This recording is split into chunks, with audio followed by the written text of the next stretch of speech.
Students, last class में हम लोगों ने कोलाइडल सॉल्यूशन के क्लासिफिकेशन के ऊपर बात किया, राइट। और क्लासिफिकेशन का जो क्राइटेरिया रखा वो 3 अलग अलग लेवल्स पे क्लासिफाई किया। जो पहला क्लासिफिकेशन था नंबर 1, वो depending upon the physical state of dispersed phase and dispersion medium, right.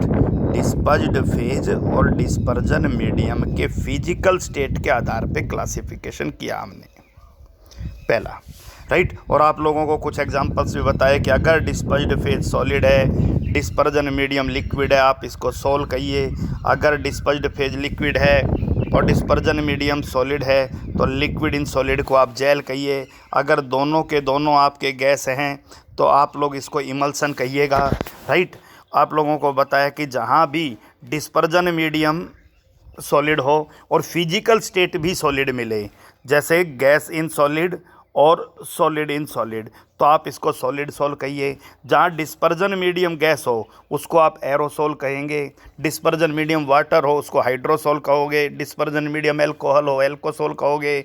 Benzene हो बेंजोसोल कहोगे। These are the classification, right. Second classification जो हमने किया वो क्लासिफिकेशन किया depending upon the interaction between dispersed phase and dispersion medium. If dispersed phase and dispersion medium are loving for each other, अगर दोनों एक दूसरे के लिए लविंग रखते हैं, एक दूसरे को अट्रैक्ट करते हैं, तो आपका जो कोलाइडल सॉल्यूशन है वो आपका लायोफिलिक कोलाइडल सॉल्यूशन है, राइट। और अगर डिस्पर्स्ड फेज और डिस्पर्जन मीडियम एक दूसरे के लिए हेटिंग नेचर रख रहे हैं तो जो कोलाइडल सॉल्यूशन है वो आपका लायोफोबिक कोलाइडल सॉल्यूशन है। This is an important part, right. तो हमने बात किया भाई लायोफिलिक जो है वो बहुत इजीली प्रिपेयर हो जाता है क्योंकि दोनों मीडियम डिस्पर्स्ड फेज और डिस्पर्जन मीडियम दोनों एक दूसरे के लिए लविंग नेचर रख रहे हैं। क्लियर हो गया नहीं हो गया? और उसके बारे में हमने बात किया कि भाई अगर मान लीजिए किसी प्रोसेस के द्वारा या ऑपरेशन के द्वारा डिस्पर्जन मीडियम अलग भी हो गया तो सिंपल मिक्सिंग से दोबारा डिस्पर्जन मीडियम ऐड कीजिए, फिर से लायोफिलिक बन जाएगा, राइट। तो इसको आप रिवर्सेबल भी कह सकते हो। लेकिन लायोफोबिक में अगर डिस्पर्स्ड फेज और डिस्पर्जन मीडियम क्योंकि लविंग नेचर नहीं रख रहे हैं, एक दूसरे में घुलना नहीं चाहते हैं, तो स्पेशल मेथड से तैयार किया जाएगा जिसको हम आज पढ़ेंगे लायोफोबिक कोलाइडल सॉल्यूशन के प्रिपरेशन के बारे में, राइट। तो हमें स्टेबलाइजिंग एजेंट का भी ज़रूरत पड़ेगा जो इसको स्टेबल रखेगा। So that is another aspect. और इरिवर्सेबल होते हैं, रिवर्स नहीं कर सकते हैं। वंस कोगुलेट, एक बार जब कोगुलेशन हो जाता है तो उसको आप इजीली दोबारा से कोलाइडल सॉल्यूशन नहीं बना सकते हो। आप बिल्कुल इस कहानी को यूँ समझ लीजिए कि दूध में जब मलाई आ जाती है तो मलाई दोबारा से मिल्क में नहीं जाएगी। This is the coagulation, right. Milk एक तरह का कोलाइडल सॉल्यूशन है और दैट इज़ कोगुलेशन। हम बात करेंगे इस पॉइंट के ऊपर भी। तीसरा हमने बात किया कि पार्टिकल के साइज़ के आधार पे भी हमने क्लासिफिकेशन किया था कि अगर पार्टिकल का साइज़ 1 नैनोमीटर से कम है और वो पार्टिकल एग्रीगेट होकर 1 to 1000 नैनोमीटर में आ जाते हैं तो इसे मल्टी मोलिकुलर कोलाइडल सॉल्यूशन कहा। अगर पार्टिकल का साइज़ 1000 नैनोमीटर से ज़्यादा है और ये पार्टिकल डिसोसिएट होकर 1 नैनोमीटर से 1000 नैनोमीटर के बीच में आ जाते हैं तो फिर जो कोलाइडल सॉल्यूशन है वो आपका मैक्रोमोलिकुलर कोलाइडल सॉल्यूशन कहलाएगा। और लास्ट पॉइंट पे हमने बात किया था कि बहुत सारे इलेक्ट्रोलाइट्स कंपोनेंट ऐसे होते हैं कि जो अगर स्मॉल कंसंट्रेशन में होते हैं तो वो आपका नॉर्मल इलेक्ट्रोलाइट की तरह बिहेव करते हैं। जैसे शॉप का एग्जांपल हम बार बार ले रहे थे, C17H35 COONA।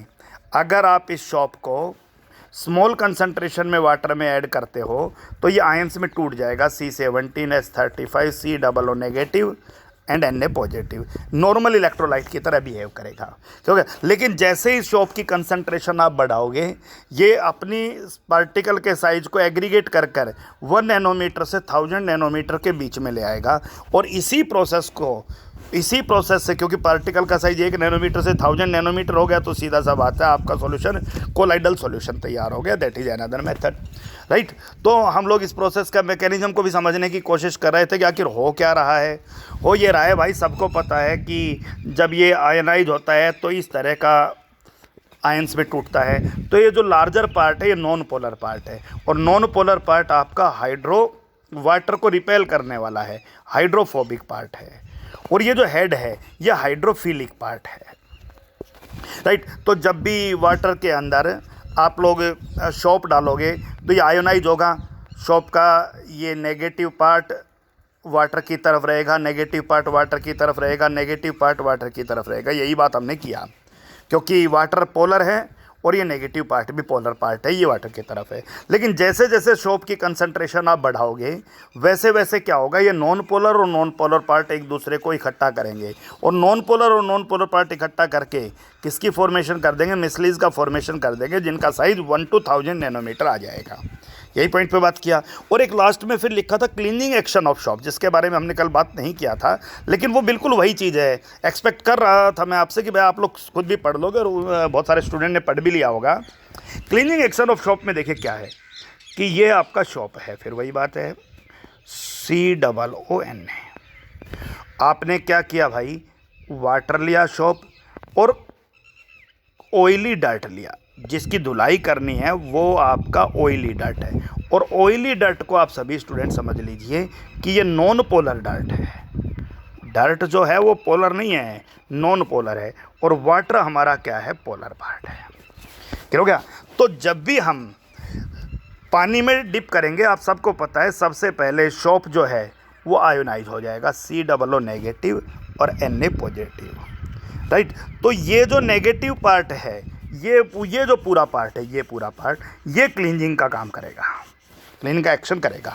तो इस क्लीनिंग एक्शन का क्या होगा भाई, कि जब भी आप इसके अंदर वाटर ऐड करोगे और ऑयली डर्ट और शॉप तीनों एक दूसरे के कांटेक्ट में आएंगे, तो ये जो नॉन पोलर पार्ट है, ये जो नॉन पोलर पार्ट है, सीधा सा मामला है, ये नॉन पोलर ऑयली डर्ट की तरफ अट्रैक्ट होगा, non polar part oily dirt की तरफ, और ये पोलर पार्ट है ये आपका वाटर की तरफ रहेगा।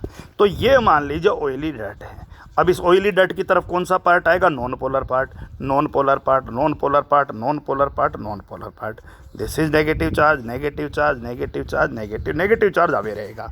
फिर मान लीजिए ये ऑयली डर्ट है, ये नेगेटिव चार्ज है, these all are away, right, negative charge हैं, ये सारे के सारे नेगेटिव चार्ज हैं। क्या हो गया? इस तरह से मिसलीज की फॉर्मेशन हो जाएगी। जब हम मैकेनिकल रबिंग करेंगे, मैकेनिकल रबिंग का चाहे वॉशिंग मशीन में डालिए, बार बार उसको घुमाइए, रोटेट कीजिए, चाहे उसको हाथ से रब कीजिए, मैकेनिकल रबिंग जब हम करेंगे तो ये जो मिसलीज है ये छोटे छोटे फ्रेगमेंट में टूट जाएगी, और छोटे छोटे फ्रेगमेंट में टूटेगी तो ऐसे टूटेगी इस तरह से, और हर फ्रेगमेंट के ऊपर कैसा चार्ज होगा, नेगेटिव चार्ज। और नेगेटिव नेगेटिव एक दूसरे को क्या करेगा, रिपेल करेगा, यानी दोबारा से इनको एग्रीगेट नहीं होने देगा, और हर फ्रेगमेंट पर छोटा छोटा ऑयली डर्ट है। तो इस तरह से जो ऑयली डर्ट है वो एक लार्जर जो आपका ऑयली डर्ट था वो छोटे छोटे टुकड़ों में टूट टूट कर और किसके साथ, इस मिसलीज के नेगेटिव पार्ट के साथ अलग हो गया है। इस तरह से हमारे कपड़े की क्लीनिंग हो जाती है। क्लियर हो गया? एक बार फिर से देख लीजिए हम लोग क्लीनिंग का एक्शन किस तरह से कर रहे हैं। हमारा colloidal solution, sorry shop, okay, water में डालने के बाद शॉप आपकी आयोनाइज होगी, COO negative, Na positive. Cleaning का जब हम काम कर रहे हैं तो हमने क्या क्या ऐड किया, हमने ऐड किया जो जिस कपड़े को वॉश करना है, जिसको आप ऑयली डर्ट कह रहे हो, राइट, और वाटर ऐड किया। तो सबको पता है क्लीनिंग के लिए तीन ही चीज़ों की ज़रूरत है, एक तो ऑयली डर्ट, आपका मैला कपड़ा चाहिए, एक आपको वाटर चाहिए, और एक आपको शॉप चाहिए। अब आप सबको पता है कि ये जो लार्जर पार्ट है ये नॉन पोलर पार्ट है, और ये नॉन पोलर पार्ट अट्रैक्ट होगा किसकी तरफ, ऑयली डर्ट की तरफ, और ये वाला जो पार्ट है पोलर, ये किसकी तरफ अट्रैक्ट होगा, वाटर की तरफ। सो this is water repelling part, oily dirt attracting part. जो वाटर क्योंकि नेचर में पोलर है और ऑयली डर्ट नॉन पोलर है, तो ये non polar part oily dirt के चारों तरफ यूँ चला जाएगा इस तरह से, right. This is oily dirt and this is the non polar part, और बाहर इसका हेड है जो नेगेटिवली चार्ज है। तो इस तरह से फॉर्मेशन किसका हो जाएगा, मिसलीज का फॉर्मेशन हो जाएगा। यही बात की थी हमने मिसलीज के फॉर्मेशन को लेकर। और जब हम मैकेनिकल रबिंग करेंगे तो मिसलीज छोटे छोटे फ्रेगमेंट में टूटेगी, हर फ्रेगमेंट के ऊपर नेगेटिव चार्ज होगा, राइट, और नेगेटिव चार्ज होने की वजह से ये एक दूसरे को क्या करेंगे, रिपेल करेंगे, एग्रीगेट नहीं होने देंगे। इस तरह से क्लॉथ जो है वो वाश्ड हो जाता है, क्योंकि उसमें से ऑयली डर्ट रिमूव हो गया है। Point is clear? सो ये फिनोमिना पिछले फिनोमिना से थोड़ा सा अलग था। पिछले फिनोमिना में क्या था कि नॉर्मल शॉप डाला, इलेक्ट्रोलाइट बन गया, एक्सेस में शॉप डाला तो नॉन पोलर पार्ट जो है वो एग्रीगेट हुए, लेकिन यहाँ थोड़ा सा शॉप डालते ही मिसलीज बन जाता है, क्योंकि एग्रीगेट करने के लिए ऑयली डट मौजूद है। जब आप नॉर्मली पानी में शॉप डालते हो तो ये वाला जो ऑयली डट वाला पार्ट था, ये ऑयली डट वाला पार्ट मौजूद नहीं है। ये वाला पार्ट था कि भाई ये ऑयली डट वाला पार्ट मौजूद नहीं था ये पिछले केस में, जब आपने केवल वाटर में शॉप डाला। और अब क्या था, क्लीनिंग एक्शन किया, तो अब क्लीनिंग एक्शन किया तो हमारा क्या फिनोमेना हो गया कि यहाँ पर क्या मौजूद है, ऑयली डट मौजूद है, जो नॉन पोलर पार्ट को अपने आप ही इकट्ठा कर लेगा। तो पानी में शॉप डालना, नॉर्मल लेस कंसंट्रेशन में इलेक्ट्रोलाइट, हायर कंसंट्रेशन में मिसलीज का फॉर्मेशन। लेकिन वाटर, शॉप और ऑयली डट मिक्स करते ही क्या होगा कि मिसलीज की फॉर्मेशन स्टार्टिंग में ही बन जाएगी, क्योंकि जो ऑयली डट है वो नॉन पोलर पार्ट को अपनी तरफ अट्रैक्ट करेगा। क्लियर है? सो दिस इज द पॉइंट। तो हमारा आज का जो टॉपिक है वो है preparation of colloidal solution. Lyophilic colloidal solution की प्रिपरेशन पढ़ने की ज़रूरत नहीं है। प्रश्न क्या है भाई, क्यों नहीं है ज़रूरत? आखिर लायोफिलिक में ऐसा क्या है? अरे भाई, डिस्पर्स्ड फेज को डिस्पर्जन मीडियम में डालिए, दोनों एक दूसरे के लविंग नेचर रख रहे हैं, और लविंग नेचर रख रहे हैं तो कोलाइडल सॉल्यूशन तैयार हो जाएगा, कोई डाउट ही नहीं है। डिस्पर्स्ड फेज को डिस्पर्जन मीडियम में डालिए, दोनों एक दूसरे के लिए लविंग नेचर रख रहे हैं, और कोलाइडल सॉल्यूशन तैयार हो जाएगा। लेकिन प्रॉब्लम क्या है, आप लोगों को लायोफोबिक कोलाइडल सॉल्यूशन बनाने में प्रॉब्लम है। क्यों भाई, इसमें क्या प्रॉब्लम है? क्योंकि डिस्पर्स्ड फेज और डिस्पर्जन मीडियम एक दूसरे के लिए लविंग नेचर नहीं रख रहे हैं, हीटिंग नेचर रख रहे हैं। तो इन दोनों को मिक्स करने के लिए भाई हमें कुछ स्पेशल मेथड्स की ज़रूरत पड़ेगी। क्लियर हो गया? सो वन बाय वन हम उन सब मेथड्स के बारे में बात करेंगे। क्लियर हो गया? पहले केमिकल मेथड्स के बारे में बात कर रहे हैं कि आखिर केमिकल रिएक्शंस के हेल्प से कोलाइडल सॉल्यूशन कैसे तैयार होता है। Point is clear? Okay. NCERT को फॉलो करते रहिए स्ट्रिक्टली, ताकि आपकी दिक्कतें ना बढ़े और बहुत इजीली आप इसको डिस्कस कर पाओ। राइट?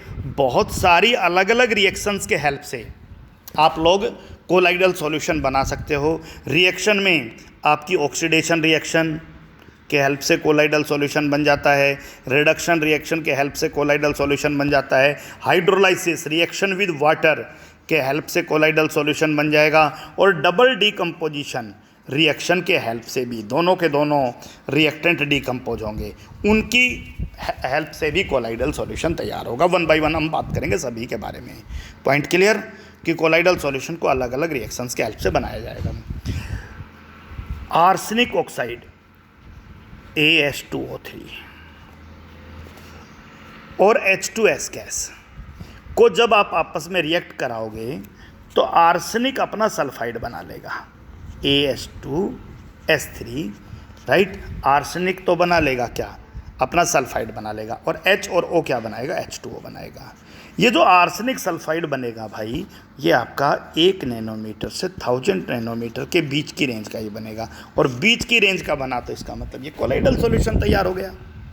क्लियर है? और डबल डीकम्पोजिशन क्यों हुआ? देखिए, आर्सेनिक ऑक्साइड भी डीकम्पोज हुआ और H2S भी डीकम्पोज हुआ। क्या हो गया?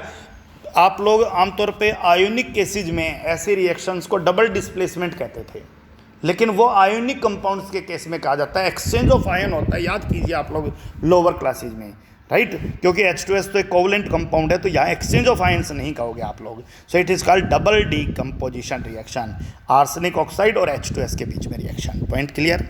ओके। सेकेंड पॉइंट देखिए भाई, कि अगर आपने SO2 गैस और H2S गैस दोनों को एक दूसरे के कांटेक्ट में रखा तो कोलाइडल सॉल्यूशन सल्फर का तैयार हो जाएगा और प्लस में H2O। राइट? तो आप यहाँ ये कहोगे भाई कि H2S में जो सल्फर मौजूद है उसके ऊपर जो चार्ज है, right, that is -2 charge, this sulphur acquire -2 charge, क्योंकि H2 है वो +2 चार्ज है, तो सल्फर के ऊपर -2 चार्ज है। राइट? और ये सल्फर के ऊपर कोई भी चार्ज नहीं है। तो तो SO2 ने H2S को सल्फर में ऑक्सीडाइज कर दिया, राइट। जब दूसरे को ऑक्सीडाइज करेगा तो खुद रिड्यूस होगा डेफिनेटली। लेकिन एक बात आप समझिए ध्यान से कि SO2 oxidises H2S into S। H2S को कैसे ऑक्सीडाइज हुआ? Hydrogen +2, so sulphur -2, so sulphur -2 two sulphur 0, so this point is called the oxidation reaction. Clear हो गया? तो बाई ऑक्सीडेशन। अब दोबारा से समझ लीजिए, हम लोगों ने क्या पढ़ा कि जब सल्फर डाइऑक्साइड की रिएक्शन आप आर्सेनिक के ऑक्साइड के साथ करते हो सो डबल डीकम्पोजिशन होता है। जब सल्फर डाइऑक्साइड को आप H2S में से पास करते हो तो ये H2S का ऑक्सीडेशन करता है। H2S का ऑक्सीडेशन का मतलब इसका सल्फर -2 सल्फर 0 में बदल जाता है, लॉस ऑफ इलेक्ट्रॉन होता है। क्लियर हो गया कि नहीं हो गया? और आपका H2O, तो ये जो सल्फर बना है, सल्फर का सोल तैयार हुआ है, ये सल्फर का पार्टिकल का साइज 1 नैनोमीटर से 1000 नैनोमीटर के बीच का रहेगा। क्लियर है? दो रिएक्शंस आप लोग बहुत इजीली ध्यान रख सकते हो। चेक कीजिए वन मोर रिएक्शन कि जब आप गोल्ड क्लोराइड AuCl3 की रिएक्शन मीथेनल फॉर्मल्डिहाइड, मीथेनल को फॉर्मल्डिहाइड कहते हैं, सबसे पहला एल्डिहाइड, फॉर्मर शब्द पहले वाले के लिए यूज होता है फॉर्मल्डिहाइड, राइट, के साथ रिएक्शन करते हैं वाटर की प्रेजेंस में, राइट, एक्वस सॉल्यूशन में, तो गोल्ड अपना कोलाइडल सॉल्यूशन तैयार कर लेता है। यानी गोल्ड किस रेंज में आ जाता है? 1 नैनोमीटर टू 1000 नैनोमीटर के बीच में आ जाता है। क्लियर हो गया? अब सीधा सा मामला है, क्योंकि Au यहाँ पर Au जो मौजूद था वो Au के ऊपर चार्ज था +3 और ये Au बदला है 0 में। इसका मतलब इसका क्या हुआ? गेन ऑफ इलेक्ट्रॉन हुआ, रिडक्शन हुआ। क्लियर हो गया? तो AuCl3 को रिड्यूस किया गया किसके अंदर? Au के अंदर। अब रिड्यूस करने का काम किसने किया? HCHO ने किया। तो सीधी सी बात है भाई, HCHO ने जब AuCl3 को रिड्यूस किया तो खुद ऑक्सीडाइज हो जाएगा, और एल्डिहाइड का ऑक्सीडेशन कार्बोक्सिलिक एसिड में, ऑर्गेनिक केमिस्ट्री में बहुत पढ़ोगे आप इस पॉइंट के बारे में, ऑक्सीडेशन और रिडक्शन वहाँ बहुत फेवरेट टॉपिक हैं। क्लियर हो गया? तो HCHO के अंदर बदला, और फिर आप सबको पता है भाई कि Cl और H आपस में रिएक्शन करके क्या बनाएंगे? HCl बनाएंगे। So the gold sol is prepared when gold chloride reacts with formaldehyde in the presence of water, so the reduction reaction takes place. This is the point. Clear? And one more point, that is hydrolysis reaction. When FeCl3 react with water, what type of water we taken हम थोड़ा सा बाद में बात करेंगे। FeOH whole thrice का colloidal solution तैयार हो जाएगा। FeOH होल थ्राइस का तैयार होगा तो H और इसके साथ क्या बना लेगा? Cl बना लेगा। So this is the colloidal solution of Fe+3 ferric hydroxide. This is ferric hydroxide का colloidal solution. So reaction with water से तैयार हुआ है तो that is called hydrolysis reaction. तो कैसे ध्यान रखोगे आप इसको? थोड़ा सा पॉइंट क्लियर कीजिए कि भाई कोलाइडल सॉल्यूशन की प्रिपरेशन, तो दोबारा से एक बार रिपीट कर लेते हैं भाई। कोलाइडल सॉल्यूशन में हमने केमिकल मेथड्स में क्या पढ़ा? हमने पढ़ा भाई कि H2S का रिएक्शन आप लोग आर्सेनिक ऑक्साइड के साथ कीजिए, डबल डीकम्पोजिशन होगा। डबल डीकम्पोजिशन में क्या होगा? आर्सेनिक अपना सल्फाइड बनाएगा, कोलाइडल सोल AS2S3 प्लस में H2O आपका तैयार हो जाएगा। दूसरा हमने कहा भाई SO2 को पास कीजिए किस में से? H2S में से, राइट, ऑक्सीडेशन होगा, H2S का -2 सल्फर में बदल जाएगा और H2O बन जाएगा। क्लियर होगा? तीसरा हमने क्या कहा भाई? AuCl3 जब फॉर्मेल्डिहाइड और वाटर के साथ रिएक्शन करेगा HCHO प्लस वाटर, सो AuCl3 का जो +3 है वो Au के अंदर रिड्यूस हो जाएगा। ऑक्सीडेशन रिडक्शन हुआ तो ये रिडक्शन किसने किया? सीधा बात HCHO ने, उसका ऑक्सीडेशन हो जाएगा HCOOH में और HCl तैयार हो जाएगा। रिएक्शन ध्यान रख लीजिएगा। और चौथा आपने पढ़ा भाई फेरिक हाइड्रोक्साइड जो है उसका आप क्या करोगे? फेरिक क्लोराइड का आप लोग हाइड्रोलाइसिस करोगे FeCl3 और रिएक्शन किसके साथ किया आपने, वाटर के साथ किया। सो क्या बन गया, FeOH होल थ्राइस का कोलाइडल सॉल्यूशन प्लस HCl। सो केमिकल मेथड आप लोग ध्यान रख लीजिएगा, ये चारों रिएक्शन आपको तैयार करनी है। मैंने इस चैप्टर में पहली बार आपको कहा है कि ये रिएक्शन आपको तैयार करनी है। इससे पहले की रिएक्शन क्योंकि बाकी चैप्टर्स में रिपीट होंगी इसलिए उनको मना किया गया था। So the next method is the electrical disintegration method. The point is clear. The next method is electrical disintegration method और Bradix arc method। बहुत सिंपल सा मेथड है। देखिए करना क्या है, एक इस तरह का एक अरेंजमेंट हमने बना लिया, राइट। कंटेनर समझ लीजिए, इसके अंदर हम लोगों ने डिस्पर्जन मीडियम ऐड किया। क्या ऐड किया, dispersion medium. Definitely dispersion medium हमने ले लिया। This is point, dispersion medium, right. दो मेटल की इलेक्ट्रोड्स हमने डिप की, राइट। और जो दो मेटल्स की इलेक्ट्रोड हैं वो हमने इस तरह से डिप की। ये वो मेटल थी जिनका हमें कोलाइडल सॉल्यूशन बनाना था। और स्पेशली यहाँ इनर्ट मेटल्स का कोलाइडल सॉल्यूशन बनाया जाता है। इनर्ट मेटल यानी जो नोबल मेटल्स हैं, जो इजीली रिएक्ट नहीं करती। आप गोल्ड का बनाइए, प्लेटिनियम का बनाइए, सिल्वर का बनाइए, इनका इसी मेथड से तैयार किया जाता है। अब ये दो इलेक्ट्रिक रॉड ले लिया और इनको हमने बैटरी से कनेक्ट करने की कोशिश की। नेगेटिव पॉजिटिव, नेगेटिव पॉजिटिव, और कनेक्ट करने की कोशिश की, राइट। डिस्पर्जन मीडियम है। इसके चारों तरफ हमने टेम्परेचर को लो रखने के लिए आइस, कूलिंग रखा, आइस लगाया। अब जैसे ही ये दो इलेक्ट्रोड एक दूसरे से कांटेक्ट में आएंगी, सबको पता है भाई बिजली के या बैटरी के भी दो तार आपस में टच कर दीजिए अपोजिट टर्मिनल पर जुड़ा हुआ तो एक लार्ज स्पार्किंग होगा। तो डेफिनेटली यहाँ स्पार्किंग होगा, क्या होगा। और स्पार्किंग होते ही जो मेटल है, गोल्ड ही है, वो गोल्ड जो है वो इवोपरेट, अपने वेपर बना लेगा, AU वेपर्स, ठीक है। इतना ज़्यादा अमाउंट में हीट बाहर निकलेगा कि मेटल जो है वो अपने वेपर्स बना लेगा, डिस्पर्ज हो जाएंगे, पार्टिकल दूर दूर हो जाएंगे, क्यों क्या। लेकिन जैसे ही ये डिस्पर्ज्ड पार्टिकल इस लो टेम्परेचर के डिस्पर्जन मीडियम के कांटेक्ट में आएंगे, क्योंकि यहाँ हमने क्या लगा रखा है, आइस, तो ये जो पानी है ये लो टेम्परेचर का है। सॉरी गलत बोल गया, डिस्पर्जन मीडियम कुछ भी हो सकता है यहाँ पर।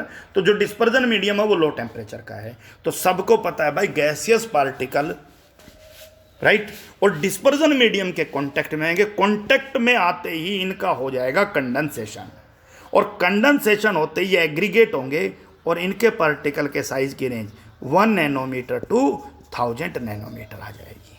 Point clear. कोलाइडल सॉल्यूशन कैसे बनेगा, ब्रैडिक्स आर्क मेथड और इलेक्ट्रिकल डिसइंटीग्रेशन मेथड। फिर से चेक कर लीजिए इस कहानी को, बहुत सिंपल सा है, स्टूडेंट भूलता नहीं है इस तरह की चीज़ों को, राइट। कंटेनर लिया, डिस्पर्जन मीडियम लिया, राइट, ओके। और उस डिस्पर्जन मीडियम को लेने के बाद हमने क्या किया भाई, मेटल की दो रॉड ली, ये दो मेटल्स की रॉड लगाई हमने। मान लीजिए सिल्वर की रॉड लगा ली इस बार, ये भी AG की है, और इनको हमने बैटरी से कनेक्ट किया, negative positive, negative positive, battery से कनेक्ट किया, राइट। और यहाँ पर हमने क्या रखा, आइस लगाया, ताकि आइस लगाने से टेम्परेचर यहाँ क्या हो जाए, लो टेम्परेचर रहे इस पूरे डिस्पर्जन मीडियम का। इन दोनों का जैसे कनेक्शन होना, इन दोनों का कॉन्टैक्ट होते ही लार्ज अमाउंट में हीट जनरेट होगा। मेटल जो है वो आपका AG जो था वो आपका वेपर्स में बदलेगा। लेकिन जैसे ही वो वेपर्स इस लो टेम्परेचर के डिस्पर्जन मीडियम के कांटेक्ट में आएंगे, कंडेंसेशन करेगा, और कंडेंसेशन होते ही उनके पार्टिकल का साइज 1 नैनोमीटर टू 1000 नैनोमीटर आ जाएगा एग्रीगेट होकर, राइट। तो इसमें दो चीज़ें हुई, डिस्पर्जन हुआ जब वो वेपर बना तब, और कंडेंसेशन हुआ जब वेपर्स कंडेंस होकर आपका दोबारा से कोलाइडल रेंज में आए। तो आप यूँ समझ लीजिए कि AG पहले सॉलिड से गैस में बदला, वेपर्स में बदला, और फिर वेपर्स आपस में कंडेंस होकर दोबारा से कोलाइडल रेंज में आए हैं। This is called electrical disintegration और ब्रैडिक्स आर्क मेथड। होपफुली क्लियर है। The next one is peptization method.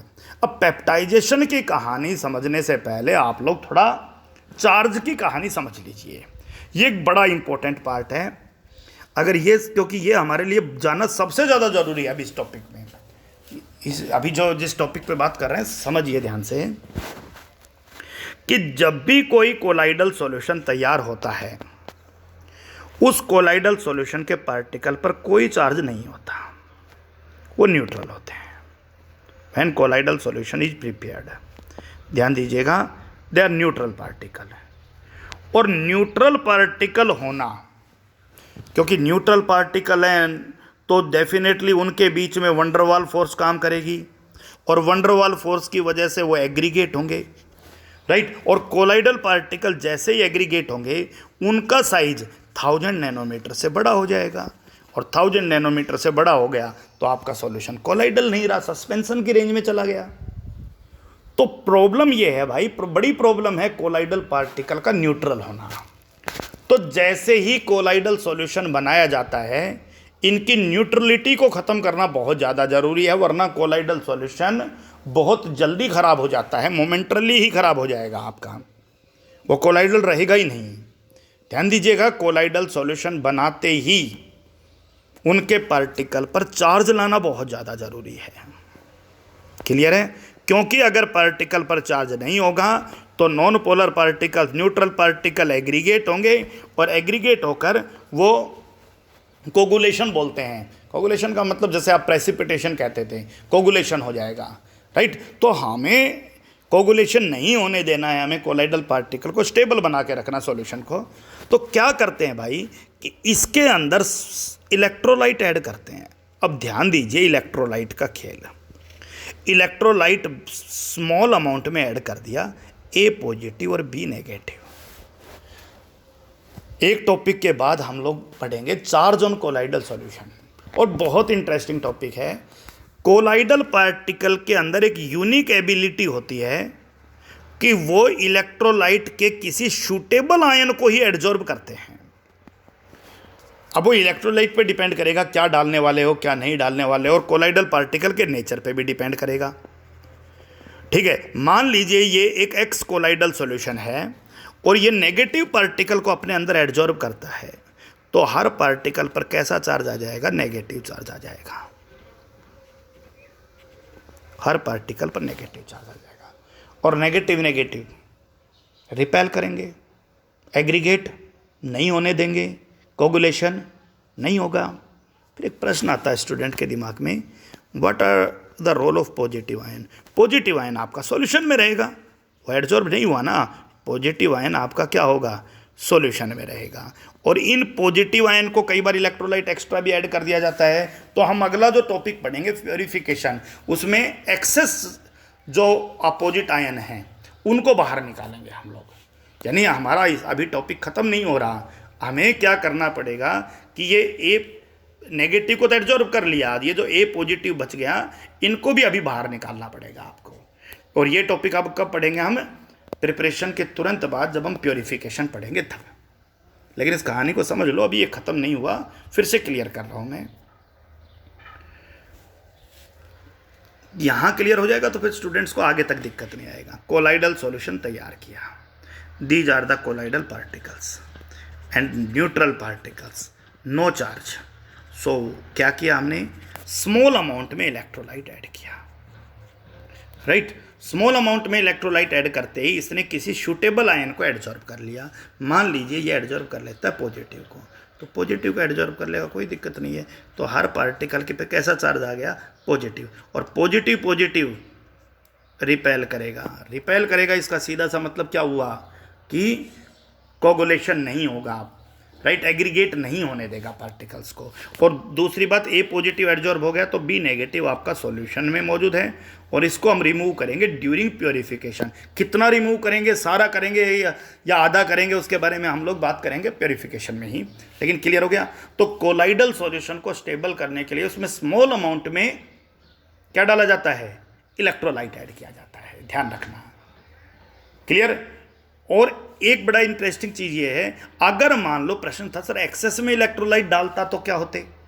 Access में इलेक्ट्रोलाइट डालते तो क्या होते भाई कि जो सभी पार्टिकल्स के ऊपर अपोजिट चार्ज आ गया, मान लीजिए पॉजिटिव चार्ज आ गया, तो अब सराउंडिंग में नेगेटिव आयन की संख्या बढ़ जाएगी।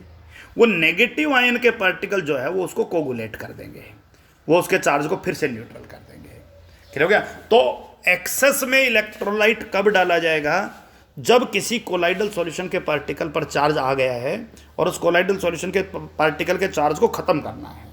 तो दो अलग अलग कहानी है, मैं बार बार इसको रिपीट करना चाह रहा हूँ क्योंकि मैं एक बात समझता हूँ कि यहाँ क्लियर हो गया तो आप अगले 2 दिन की क्लास में बहुत स्मूथ रहोगे।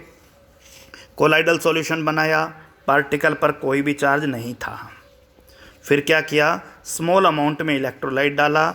इलेक्ट्रोलाइट डालने से कोलाइडल पार्टिकल ने उस इलेक्ट्रोलाइट के किसी भी एक सूटेबल आयन को एडजॉर्ब किया और एडजॉर्ब करते ही उनके ऊपर चार्ज आ गया। मान लीजिए इन्होंने नेगेटिव को एडजॉर्ब किया, कोलाइडल पार्टिकल पर चार्ज आ गया, नेगेटिव एडजॉर्ब हो गया। प्रश्न आता था ए पॉजिटिव क्या है, यह अब इम्प्योरिटी का काम कर रहा है, इसको रिमूव करना पड़ेगा, वो प्योरीफिकेशन में करेंगे। क्या हो गया, ठीक है। और नेगेटिव चार्ज आते ही अब कोलाइडल पार्टिकल जो हैं वो अब आपके स्टेबल हो गए हैं क्योंकि सब पे सेम चार्ज है, तो अब ये दो एक दूसरे को एग्रीगेट नहीं होने दे रहे हैं, पास नहीं आने दे रहे हैं। लेकिन प्रश्न आता है कि अगर एक्सेस में डाल देते तो क्या होता है। भाई एक्सेस में डाल देते तो एक्सेस में डाले हुए पार्टिकल्स क्या करते, फिर इस चार्ज को ख़त्म करते।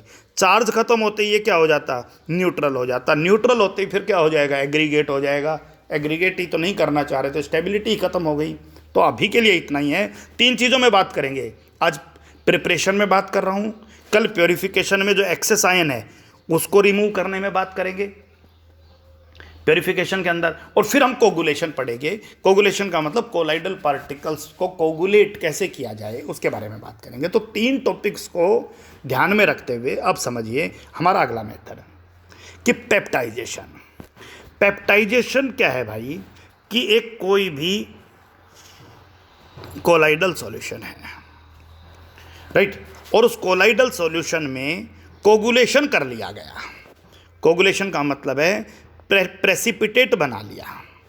अब प्रेसिपिटेट बन गया, ये डिस्पर्जन मीडियम है और डिस्पर्जन मीडियम में क्या बन गया भाई, प्रेसिपिटेट बन गए। ये प्रेसिपिटेट्स बन गए जिनको आप फिल्टर करके अलग कर सकते हो। अब ये फ्रेशली प्रिपेयर्ड जो प्रेसिपिटेट हैं, राइट, इनको दोबारा से कोलाइडल सॉल्यूशन में बदलना है।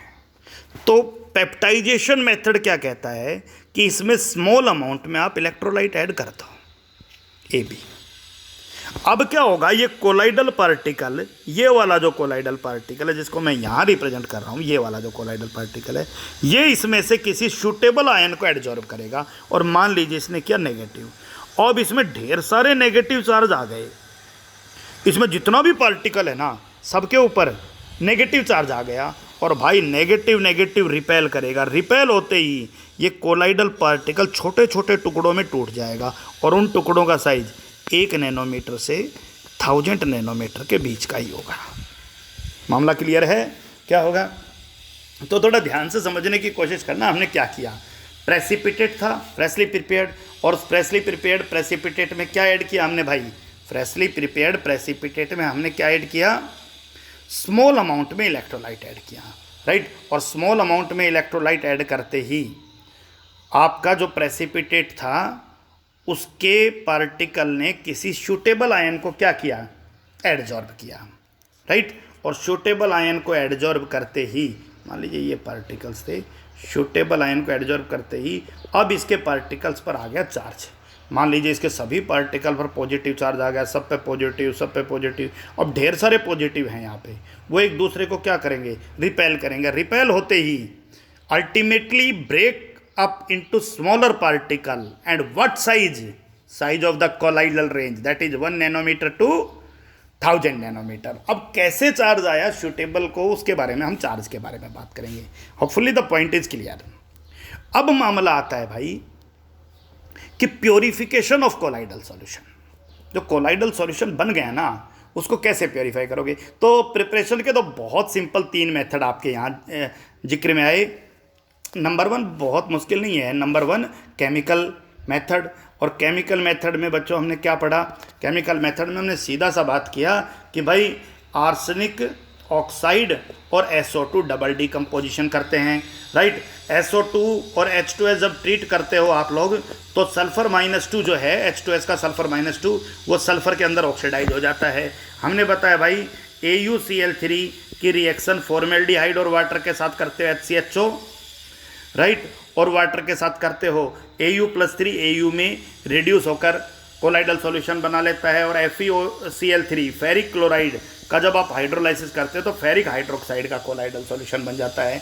दूसरा हमने आपका ब्रेडिक्स आर्क मेथड पढ़ा, इलेक्ट्रिकल डिसइंटीग्रेशन मेथड, और उस इलेक्ट्रिकल डिसइंटीग्रेशन मेथड में क्या किया भाई, डिस्पर्जन मीडियम लिया, 2 मेटल की आर्क ली, राइट, उनको बैटरी से कनेक्ट किया, जैसे ही वो कांटेक्ट में आया मेटल जो है वो वेपर्स में बदला, और वेपर्स जैसे ही कंडेंस हुए वो दोबारा से किस रेंज में आ गए, 1 नैनोमीटर टू 1000 नैनोमीटर के बीच में आ गए। और तीसरा अभी हमने पेप्टाइजेशन पढ़ा कि एक फ्रेशली प्रिपेयर्ड प्रेसिपिटेट को कोलाइडल सॉल्यूशन में बदलने का प्रोसेस। क्या करना पड़ेगा, थोड़ा सा अमाउंट में इलेक्ट्रोलाइट डालना पड़ेगा। इलेक्ट्रोलाइट डालने पर प्रेसिपिटेट किसको एब्जॉर्ब करेगा, किसी भी एक आयन को एब्जॉर्ब करेगा। एब्जॉर्ब करते ही कोलाइडल उस प्रेसिपिटेट के ऊपर या तो पॉजिटिव चार्ज डेवलप हो जाएगा या नेगेटिव, और सिमिलर चार्ज होने की वजह से आपका जो प्रेसिपिटेट है वो ब्रेक डाउन हो जाएगा। किस रेंज में ब्रेक डाउन होगा, 1 nanometre to 1000 nanometre. Hopefully the point is clear. अब प्रश्न आता है भाई कि हमने किया क्या था। हमने जब कोलाइडल सॉल्यूशन तैयार किया तो उस कोलाइडल सॉल्यूशन के अंदर बहुत सारे पार्टिकल इलेक्ट्रोलाइट के आ गए, और हो सकता है और भी कोई इनसोल्यूबल कंपोनेंट मौजूद हों। अब उन इनसोल्यूबल कंपोनेंट को, राइट, जो भी एक्स्ट्रा आयंस हैं उनको रिमूव करना जरूरी है, और इसी प्रोसेस को हम लोग क्या कह रहे हैं, purification of colloidal solution. That is our next point. Point is clear, how the colloidal solution is purify. Point is clear है, कैसे प्योरीफाई करेंगे, समझिए ध्यान से। कोलाइडल सॉल्यूशन को प्योरीफाई करने के लिए क्या करेंगे, पहला ही जो मेथड आपके यहाँ डिस्कशन में है दैट इज डायलिसिस। और प्योरीफाई में समझ लीजिए हम लोग क्या निकालने वाले हैं कोलाइडल सॉल्यूशन से, एक्स्ट्रा इलेक्ट्रोलाइट, राइट। इसका मतलब ये हुआ भाई कि प्योरीफिकेशन बड़ा सावधानी से करने का काम है, क्योंकि एक्स्ट्रा इलेक्ट्रोलाइट मौजूद है। मान लो ये कोलाइडल पार्टिकल हैं, और इसमें जब स्मॉल अमाउंट में इलेक्ट्रोलाइट डाला था तो इन सब के ऊपर चार्ज आ गया था, नेगेटिव नेगेटिव नेगेटिव नेगेटिव, और एक्स्ट्रा मान लीजिए पॉजिटिव चार्ज भी है इसमें। कोलाइडल पार्टिकल पर नेगेटिव चार्ज है और एक्स्ट्रा पॉजिटिव आयन मौजूद है। तो आपको क्या करना है भाई, यही रिमूव करने हैं। अगर आपने गलती से इनका चार्ज भी रिमूव कर दिया तो फिर से कोगुलेशन हो जाएगा। तो प्योरीफिकेशन को बहुत सावधानी से करना है, राइट। और किस किस चीज़ को रिमूव करना है, एक्सेसिव अमाउंट ऑफ इलेक्ट्रोलाइट को रिमूव करना है, सोल्यूबल इम्प्योरिटीज़ जो हैं उनको रिमूव करना है, क्योंकि इनसोल्यूबल को तो आप लोग फिल्ट्रेशन से भी रिमूव कर सकते हो। और ये आपको दिमाग में हर समय रखना है कि the presence of traces of electrolyte is essential for the stability, कि थोड़ी सी मात्रा में इलेक्ट्रोलाइट की प्रेजेंस कोलाइडल सॉल्यूशन की स्टेबिलिटी के लिए एसेंशियल है। अगर वो थोड़ा सा जो एब्जॉर्ब हुआ है उसको बाहर निकाल दिया तो फिर आप लोगों ने जो किया है वो सब गड़बड़ हो जाएगा, स्टेबिलिटी ख़त्म हो जाएगी, कोगुलेशन हो जाएगा। क्लियर हो गया। तो आपको करना क्या है, the process used to reducing the amount of impurities, not going to remove all impurities. Clearly notice कीजिए, सभी को बाहर नहीं निकालना, right. To a requisite amount, एक रिक्विसाइट लेवल तक ही करना है, एक मिनिमम लेवल तक लेके आना है। उससे कम लाने से फिर स्टेबिलिटी डिस्टर्ब होगी, तो फिर उसको जब स्टेबिलिटी डिस्टर्ब होने के चांस तो वहाँ से नहीं निकालना है आपको। पॉइंट क्लियर है, कब तक निकालना है, तो ध्यान रखिएगा कि एक सुटेबल रेंज तक ही आप लोगों को पार्टिकल्स को निकालना है। तो पहला मेथड जो यहाँ आपका दे रखा है डायलिसिस। डायलिसिस नाम आते ही आप लोग थोड़ा याद कीजिए डायलिसिस को, जो आप लोग अपनी लोअर क्लासेस में भी पढ़ के आए हो डायलिसिस। और लोअर क्लासेस में हमने डायलिसिस के बारे में क्या पढ़ा, राइट। डायलिसिस के बारे में कि डायलिसिस एक ऐसी प्रोसेस है मेडिकल के अंदर कि जब किसी भी व्यक्ति की किडनी जो है वो काम नहीं कर रही है या प्रॉपर फंक्शन में नहीं है, राइट, तो उसको एक ट्रीटमेंट के अंडर रखा जाता है। उस ट्रीटमेंट को ही डायलिसिस कहते हैं। अब डायलिसिस में क्या है और किडनी का क्या काम है समझ लीजिए। हमारी बॉडी के अंदर जो किडनीज हैं उनका काम है यूरिन की फॉर्मेशन, ब्लड को प्योरीफाई करना। अब ध्यान समझिए, ब्लड को प्योरीफाई करना, जो भी एक्स्ट्रा चीज़ें हैं उनको यूरिन के अंदर भेजना, ठीक है। अब आप एक बात समझिए कि मान लीजिए हमारा ये ब्लड है इस कैपिलरी के अंदर। अब कैपिलरी के अंदर जो ब्लड मौजूद है, राइट, डायलिसिस किडनी जो है, अगर प्रॉपरली किडनी काम कर रही है तो प्रॉपरली किडनी काम कर रही है तो इस ब्लड में मौजूद सभी इम्प्योरिटीज जो है वो किडनी के द्वारा रिमूव कर दी जाएंगी और आपका ब्लड प्योरीफाई होता रहेगा। लेकिन अगर मान लीजिए किडनी जवाब दे जाए, इसलिए कहते हैं कि भाई एक किडनी ख़राब हो जाए तो कोई डरने की ज़रूरत नहीं है, दूसरा किडनी भी वही काम करता है, राइट, सुरक्षित है आदमी। लेकिन दोनों ख़राब हो गया तो फिर डायलिसिस पे ही जाना पड़ेगा और कोई इलाज नहीं है, राइट, या फिर किडनी ट्रांसप्लांट करवाइए, ठीक है, वो एक अनदर मेथड है। तो किडनी क्लियर हो गया। तो किडनी क्या काम करता है भाई, इसमें से इम्प्योरिटीज़ को रिमूव करता है। अब प्रश्न आता है किडनी हो गया फेल, इम्प्योरिटीज रिमूव नहीं हो रही है, तो आपको कोई ना कोई एक अरेंजमेंट तो ऐसा बनाना पड़ेगा, राइट, जो अरेंजमेंट इसमें से इम्प्योरिटीज को रिमूव कर पाए, राइट। उसी प्रोसेस में क्या करते हैं कि एक डायलिजिंग सॉल्यूशन होता है, उस सॉल्यूशन में से, यानी आपकी ब्लड कैपिलरीज में से जो ह्यूमन बॉडी है, मान लीजिए एक एक्स ह्यूमन बॉडी है, राइट, और उसका जो ब्लड है उसको उस डायलिसिंग सॉल्यूशन में से पास किया जाता है। मान लीजिए ये आपका डायलिसिंग सॉल्यूशन है, राइट, और फिर उसको दोबारा से कनेक्ट कर दिया जाता है, एक पार्ट दूसरी तरफ। क्या होगा, वो सॉल्यूशन, वो जो पूरा ब्लड है वो इस डायलिसिंग सॉल्यूशन में से पास होता रहेगा, और ये डायलिसिंग सॉल्यूशन जो है ये इस कैपिलरीज में से बाहर पास हुआ। डायलिजिंग सॉल्यूशन यहाँ डिप है, तो डायलिजिंग सॉल्यूशन क्या करेगा, इस सेमी परमिएबल मेम्ब्रेन के थ्रू सारी इम्प्योरिटीज को बाहर निकाल देगा, यानी हर उस इम्प्योरिटी को बाहर निकाल देगा जिसकी रेंज कोलाइडल रेंज से कम है।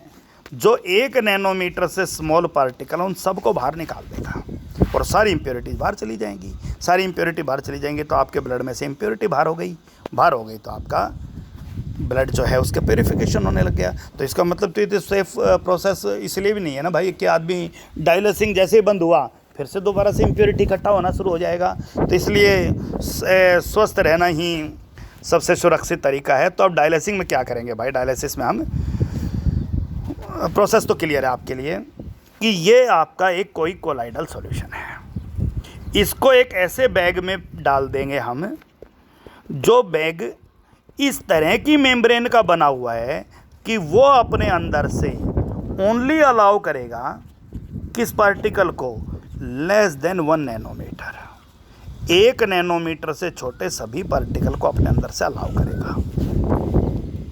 इसका मतलब इसके अंदर कोलाइडल सॉल्यूशन है इसके अंदर, और कोलाइडल सॉल्यूशन इसके अंदर मौजूद है, और इस बैग को एक फ्लोइंग वाटर के अंदर रखा जाएगा। फ्लोइंग वाटर के अंदर रखा जाएगा तो क्या होगा भाई कि वो जो पार्टिकल हैं आपके हायर कंसंट्रेशन से लोअर कंसंट्रेशन तक मूव करेंगे through the process of diffusion.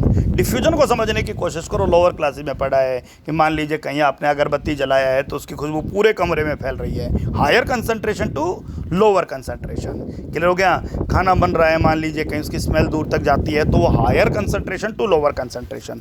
तो इम्प्योरिटीज़ की कंसंट्रेशन हायर यहाँ है, बाहर नहीं है इम्प्योरिटीज़, या लोअर कंसंट्रेशन कह लीजिए। तो जो इम्प्योरिटीज़ है वो कहाँ मूव करेगी भाई, हायर टू लोअर मूव करेगी, राइट। तो इम्प्योरिटीज आपकी, और कौन सी इम्प्योरिटीज इसमें से बाहर निकल रही है, जिसका साइज लेस देन 1 नैनोमीटर है, राइट, और 1 to 1000 आपकी कहाँ रह गई है, इसके अंदर रह गई है।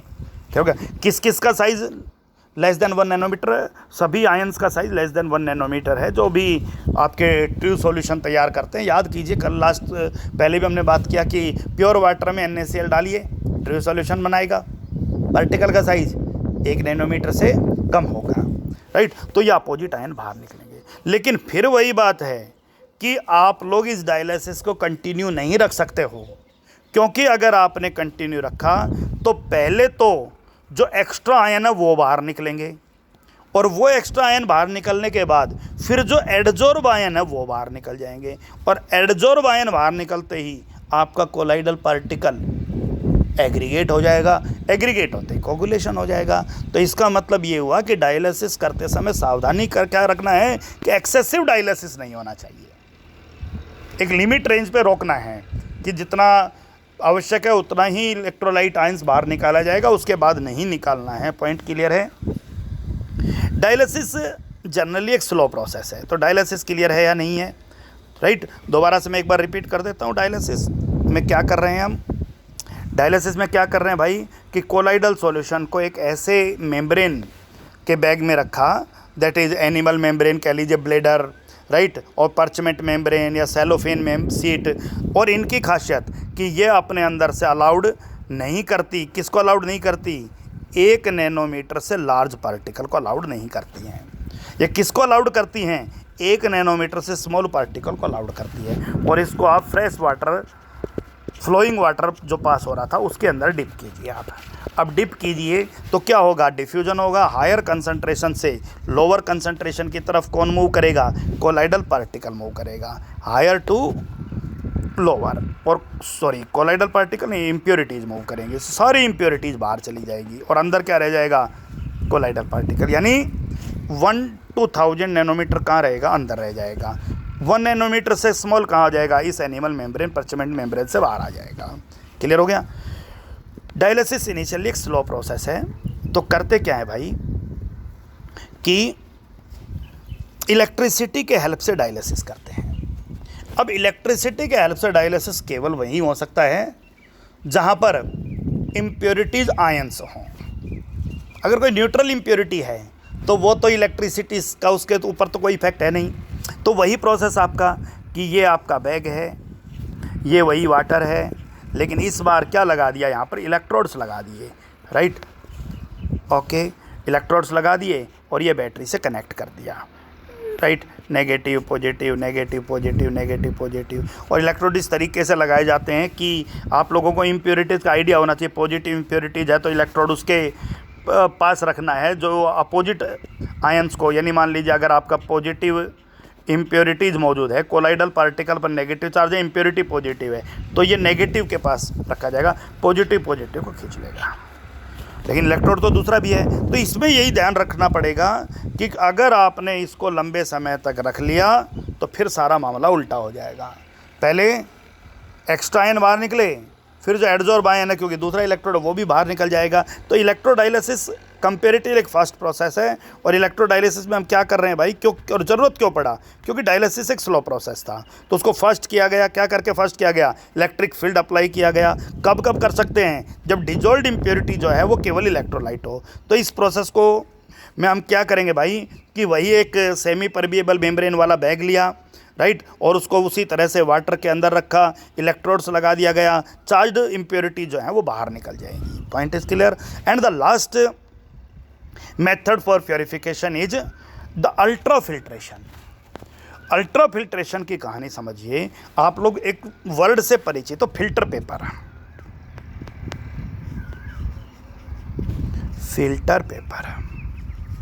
अब फिल्टर पेपर जो है वो आपने सबने देख रखा है, लेबोरेटरी में एक पोर्स पेपर की तरह होता है, और इसके अंदर से हम लोग बहुत बार सॉल्यूशंस को पास करते हैं। तो ये अपने अंदर से सस्पेंशन के पार्टिकल को पास नहीं होने देता। जिनका साइज 1000 नैनोमीटर से बड़ा है उनको पास नहीं होने देता, लेकिन ये अपने अंदर से 1 to 1000 वालों को भी पास होने दे देता है, यानी कोलाइडल सॉल्यूशन। और लेस देन 1 वाला तो पास होगा ही होगा। यानी नॉर्मल फिल्टर पेपर में से ट्रू सॉल्यूशन तो पास होता ही होता है, कोलाइडल सॉल्यूशन भी पास हो जाता है। लेकिन अगर इस फिल्टर पेपर को इस तरह से डिजाइन कर दिया जाए कि इसके पोर्स के साइज को रिड्यूस कर दें, तो पोर्स का साइज रिड्यूस होने के बाद तो मामला क्लियर है भाई कि पोर्स का साइज जैसे ही रिड्यूस होगा, आइए अपने अंदर से इन 1 to 1000 नैनोमीटर के पार्टिकल को भी पास नहीं होने देता। तो कैसे करते हैं भाई साइज को रिड्यूस? थोड़ा समझने की कोशिश करिए कि ये आपका फिल्टर पेपर है और ये इसके पोर्स हैं। इन पोर्स के साइज़ को हमें क्या करना है, रिड्यूस करना है। तो इसके अंदर भाई हमने क्या किया कि इसको एक सॉल्यूशन में डिप करते हैं, और वो सॉल्यूशन किस किस चीज़ से मिलके बनता है, वो सॉल्यूशन 4% नाइट्रोसेल्यूलोज, 4% नाइट्रोसेल्यूलोज को अल्कोहल और ईथर के सॉल्यूशन में डाला जाता है। 4% नाइट्रोसेल्यूलोज, अल्कोहल और ईथर, इन तीनों को मिक्स किया गया और आपका जो मिक्सर बना उसे कोलोडियन कहा। क्या कहा उसे? कोलोडियन। और उस कोलोडियन में इसको डिप किया। डिप करने के बाद वो जो कोलोडियन पार्टिकल थे वो इसके पोर्स के अंदर आए, ये जो पोर्स थे वहाँ पर आ गए। क्लियर हो गया? ठीक है। फिर इसके बाद इसको शॉक किया गया, डुबोया गया इस फिल्टर पेपर को, किसके अंदर? फॉर्मेल्डिहाइड के अंदर। और फॉर्मेल्डिहाइड के अंदर डिप करने से फ़ायदा क्या होगा कि ये थोड़ा हार्ड हो जाएगा। जैसे एक छोटा सा एग्जांपल मान के चलो कि अगर आपने किसी पेपर को घी में डिप कर दिया तो सॉफ्ट हो जाएगा, तो उसको थोड़ा हार्ड करना ज़रूरी है। तो हार्ड करने के लिए क्या किया, इसको फॉर्मेल्डिहाइड में डिप किया। फॉर्मेल्डिहाइड में डिप करने के बाद ये हार्ड हो गया और फाइनली क्या कर लिया, इसको ड्राई कर लिया। ड्राई करने के बाद अब इसके पार्टिकल का साइज, पोर्स का साइज इतना हो गया है कि ये अपने अंदर से 1 नैनोमीटर से 1000 नैनोमीटर के पार्टिकल को पास नहीं होने देता है। बहुत सरल सा प्रोसेस है, समझिए ध्यान से। क्या किया गया, अल्ट्रा फिल्टर पेपर बनाया गया नॉर्मल फिल्टर पेपर से। नॉर्मल फिल्टर पेपर के साइज़ को क्या करना, पोर्स के साइज़ को रिड्यूस करना है। तो क्या करेंगे भाई, नॉर्मल फिल्टर पेपर को किस में डिप किया, 4% नाइट्रोसेल्यूलोज, अल्कोहल और ईथर, इनसे मिलके एक सॉल्यूशन बनाया और उसमें डिप किया। हार्ड करने के लिए किस में डाला, फॉर्मेल्डिहाइड में डाला। और फिर हमने क्या किया, इसको ड्राई किया। क्लियर हो गया? और ड्राई करते ही अब क्या तैयार हो गया आपका, ultra filter paper. Ultra filter paper में क्या करना हो, क्या हो गया भाई कि अब ये अपने अंदर से नॉर्मल फिल्टर पेपर तो भाई ट्रू सॉल्यूशन को भी पास होने दे रहा था 1 नैनोमीटर से छोटा, और 1 से 1000 वालों को भी पास होने दे रहा था 1 नैनोमीटर टू 1000 नैनोमीटर। लेकिन अब ये जो अल्ट्रा फिल्टर पेपर है ये 1 नैनोमीटर टू 1000 नैनोमीटर के पार्टिकल को अपने अंदर से अलाउड नहीं कर रहा है। क्लियर हो गया कि नहीं हो गया? तो मान लीजिए कोई कोलाइडल सॉल्यूशन है जिसमें पार्टिकल तीनों रेंज के हैं, लेस देन 1 भी है, 1000 तक का भी है, और आपका ये वाला पार्टिकल है। तो क्या करिए भाई, आप सबसे पहले आप नॉर्मल फिल्टर पेपर ले लीजिए। नॉर्मल फिल्टर पेपर में 1000 से बड़े वाले यानी सस्पेंशन अलग हो गया, अब ट्रू बच गया और कोलाइडल बच गया। अब ट्रू और कोलाइडल को आप अल्ट्रा फिल्टर पेपर पे डालिए। अल्ट्रा फिल्टर पेपर अपने अंदर से ट्रू सॉल्यूशन यानी 1 नैनोमीटर से कम वालों को पास हो जाने देगा और 1 से 1000 वालों को पास नहीं होने देगा। तो क्लियर हो गया? लेकिन क्योंकि ये प्रोसेस एक स्लो प्रोसेस है, इसलिए इस प्रोसेस को थोड़ा फास्ट करने के लिए प्रेशर अप्लाई किया जाता है। यानी जो आपका अल्ट्रा फिल्टर पेपर था, उस अल्ट्रा फिल्टर पेपर में से जब आप इम्प्योर कोलाइडल सॉल्यूशन डालोगे, ये अल्ट्रा फिल्टर पेपर है मान लीजिए, राइट, और ये आपका इस तरह का बीकर बना दिया, नीचे पूरे पर अल्ट्रा फिल्टर पेपर लगा दिया, राइट, और इसके अंदर आपने कोलाइडल सॉल्यूशन डाला, और ये बहुत स्लोली अपने अंदर से किसको गुजरने देगा, 1 नैनोमीटर से स्मॉल पार्टिकल को पास होने देगा। अब ये 1 नैनोमीटर से स्मॉल पार्टिकल को तो पास हो जाने देगा, बहुत ठीक बात है, और यहाँ क्या रह जाएगा, 1 नैनोमीटर से 1000 नैनोमीटर के पार्टिकल यहाँ रह जाएंगे, प्योरीफाई हो गया, राइट। लेकिन क्या अप्लाई करना पड़ेगा, प्रेशर या सक्शन पंप जो प्रेशर अप्लाई करे उसको लगाना पड़ेगा। तो हमारा आज का टॉपिक कोलाइडल सॉल्यूशन की प्रिपरेशन, बहुत simple 3 method, chemical method, oxidation, reduction, hydrolysis, double decomposition.